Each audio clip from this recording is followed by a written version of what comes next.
المتكبر الخالق المالك المصور الغفار القهار الوهاب الرزاق الفتاح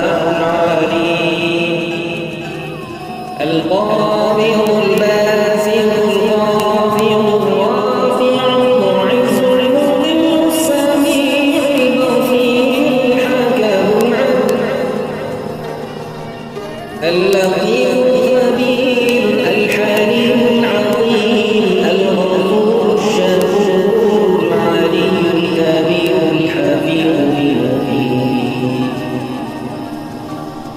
الحسيب الجليل الكريم الرقيب المجيب الواسع الحكيم الودود المجيد الباعث الشهيد الحق